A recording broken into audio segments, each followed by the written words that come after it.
खबर सुल्तानपुर से, जहां आम आदमी पार्टी के राज्यसभा सांसद संजय सिंह शनिवार को अपने गृह जनपद सुल्तानपुर पहुंचे। जसीपुर के सराय नौरंग प्राथमिक विद्यालय में उन्होंने स्कूली बच्चों के साथ नारे लगाए। बच्चों ने हमारा स्कूल वापस दो के नारे लगाए। बता दें तो रक्षाबंधन के अवसर पर स्कूल के बच्चों ने सांसद को राखी बांधकर स्कूल वापस दिलाने की मांग की है। संजय सिंह ने बच्चों को आश्वासन दिया है। उन्होंने कहा कि एक हफ्ते के अंदर अगर विद्यालय शुरू नहीं हुआ तो वे धरने पर बैठ जाएंगे। संजय सिंह ने बताया कि शिक्षा के अधिकार का कानून कहता है कि किसी भी बच्चे का सरकारी स्कूल 1 किलोमीटर से दूर नहीं होना चाहिए, लेकिन सराय नौरंग का यह स्कूल 1 किलोमीटर से दूर है। बच्चों को हाईवे पार करके पढ़ने जाना पड़ रहा है। दादे उन्होंने कहा कि योगी सरकार ने स्पष्ट किया है कि 1 किलोमीटर से दूर विद्यालय मर्ज नहीं होंगे। इसके बावजूद यह विद्यालय अभी तक शुरू नहीं हुआ है। संजय सिंह ने आरोप लगाया कि बच्चे टूटे फूटे स्कूल में पढ़ते हैं और सरकार शिक्षा के साथ खिलवाड़ कर रही है। सांसद ने स्कूलों की व्यवस्था, शिक्षा, मिड डे मील समेत अन्य मुद्दों पर भी सरकार की आलोचना की। चुनाव संबंधी मुद्दों पर बोलते हुए उन्होंने कहा कि चुनाव में अनियमितताएं हुई हैं।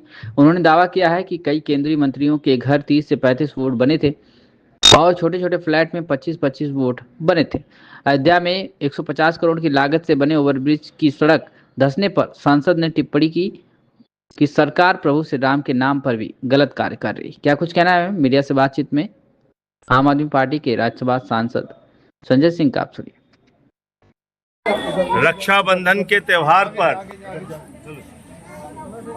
सराय नौरंग जयसिंहपुर क्षेत्र के प्राथमिक विद्यालय में आया था और बड़े दुख की बात है कि यहाँ लोगों ने बताया कि लगभग 40-45 बच्चे यहाँ पे पढ़ते थे, लेकिन उनका स्कूल अचानक बंद कर दिया गया। 1 जुलाई को फरमान आया कि ये विद्यालय बंद करके दूसरे विद्यालय में विलय कर दिया गया है।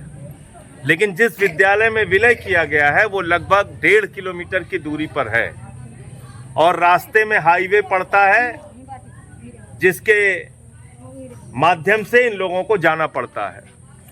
अभी योगी सरकार ने आम आदमी पार्टी के आंदोलन की बदौलत और मैंने स्वयं देश के सर्वोच्च सदन में ये मामला उठाया, संसद में 267 के तहत, और सुप्रीम कोर्ट में मैंने याचिका भी दाखिल की है। तो अभी एक फैसला योगी सरकार ने मजबूरी में लिया कि 1 किलोमीटर से ज्यादा दूरी पर जो विद्यालय विलय किए गए हैं वो विद्यालय बंद नहीं होंगे। ये भी कहा कि रेलवे लाइन पार करके या हाईवे पार करके जहां पे बच्चों को जाना होता है, ऐसे विद्यालय भी बंद नहीं किए जाएंगे। अब ये आदेश आए भी लगभग 1 हफ्ते हो गए, लेकिन आज तक ये विद्यालय नहीं खुला, क्योंकि इन बच्चों को तो हाईवे पार करके भी जाना पड़ता है और 1 किलोमीटर से ज्यादा दूरी पर भी जाना पड़ता है। तो मैं योगी सरकार को इस गांव से इन बच्चों के बीच में, आज रक्षाबंधन का त्योहार है, बच्चों ने मेरे हाथों में राखी बांधी है और अपना विद्यालय बचाने की, अपना स्कूल बचाने की मुझसे अपील की है। तो इनके परिवारों ने अपील की है। तो इन बच्चों को मैं ये आश्वस्त करना चाहता हूं कि अगर योगी सरकार 1 हफ्ते के अंदर ये विद्यालय नहीं खोलती, जिला प्रशासन अगर 1 हफ्ते के अंदर ये विद्यालय नहीं खोलता है दोबारा, तो फिर हम लोग यहाँ पर एक जबरदस्त आंदोलन बच्चों के साथ, उनके अभिभावकों के साथ, गांव वालों के साथ और पार्टी के कार्यकर्ताओं के साथ मिलकर करेंगे। सर, यूपी की शिक्षा और यहाँ के स्कूलों की कंडीशन पर आपका क्या कहना है? आप जहाँ पे खड़े हैं आप देख लीजिए खुद से हालत क्या है। यहाँ आप देख लीजिए क्या हालत है।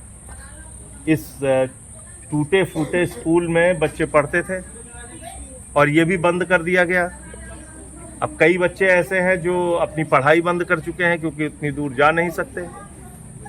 उनके पिता की स्थिति नहीं है ऐसी, उनके परिवार की स्थिति नहीं है ऐसी कि वो इतनी दूर अपने बच्चों को भेज सकें। कुछ ने अपना पेट काट के प्राइवेट स्कूल में भर्ती करा दिया बच्चों को। तो शिक्षा के साथ तो खिलवाड़ कर रहे हैं ये लोग, और ये तो चाहते हैं हमारी जो आने वाली पीढ़ियां हैं वो अनपढ़ रहें, गंवार रहें। तो इसीलिए अनपढ़ और गंवार रखना चाहती है भारतीय जनता पार्टी की सरकार की। ये लोग अनपढ़ रहेंगे तो सवाल नहीं पूछेंगे। बाबा साहब का क्या सपना था? बाबा साहब डॉक्टर भीमराव अंबेडकर जी कहते थे कि शिक्षा शेरनी का वो दूध है जो जितना पिएगा उतना दहाड़ेगा। तो आप वो शेरनी का दूध ही बच्चों से छीन लेना चाहते हैं। आप इन बच्चों को अनपढ़ बना के रखना चाहते हैं। कितनी शर्म की बात है कि नया स्कूल खोलने के बजाय आप स्कूल बंद कर रहे हैं। स्कूलों की व्यवस्था ठीक करने के बजाय मिड डे मील अच्छा हो, यहाँ पे पंखा हो। इसमें पंखा है भाई? चलता है पंखा? पंखा, बिजली, कूलर, बढ़िया डेस्क बेंच, खाने का इंतजाम, ये सब अगर करा जाए तो कम से कम बच्चे और संख्या में पढ़ेंगे। आपने मिड डे मील में नमक रोटी देना शुरू कर दिया, कभी चावल में कीड़े दिखते हैं, तो अब आप हालत स्कूल की खुद देख सकते हो। क्या करेंगे इसका? अगर आप इस विद्यालय को बंद कर रहे हैं तो यहाँ तो कुछ दिन बाद जुआड़ी बैठेंगे, शराबी बैठेंगे, खंडहर बन जाएगा, या जो कुछ और बचा है वो भी खत्म हो जाएगा।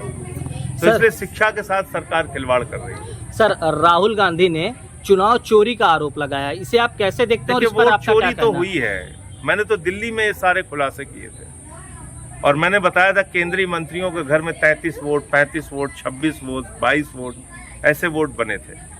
मैंने इस बात का खुलासा किया था कि छोटे छोटे एक फ्लैट के घर में 22-22 वोट बने थे दिल्ली में, सारे प्रमाण दिए थे। बुराड़ी का रहने वाला व्यक्ति केंद्रीय मंत्री के घर में उसका वोट बना था। तो ये सब तो हमने शिकायत की थी। तो मुझे लगता है कि जो अब खुलासा किया है राहुल गांधी जी ने, और जो पहले भी हम लोगों ने शिकायतें की थी, ये अपने आप में, हालांकि उस वक्त कांग्रेस पार्टी और राहुल गांधी जी और इन लोगों ने इस पे सवाल नहीं खड़ा किया दिल्ली के चुनाव में और जो गड़बड़ियां हुई थी, लेकिन अब जो मामला सामने आया है, या फिर जो SIR का मामला सामने आया है, या ये भी मामला सामने आया कि एक वोटर 3-3, 4-4 राज्यों में वोट कर रहा है, इसके बाद फिर चुनाव की कोई विश्वसनीयता बचती नहीं। चुनाव आयुक्त की और चुनाव आयोग की कोई विश्वसनीयता नहीं बचती। सर, एक सवाल और, अयोध्या में अभी 6 महीने पहले 150 करोड़ रुपए की लागत से एक ओवरब्रिज बनाई गई थी जिसकी सड़क धंस चुकी है, इस पर आपका क्या कहना है? तो मैं तो भाजपाइयों के बारे में कहता ही हूँ कि राम राम जपना, पराया माल अपना। तो उनका तो धंधा यही है, प्रभु श्री राम के नाम पे लूट करना।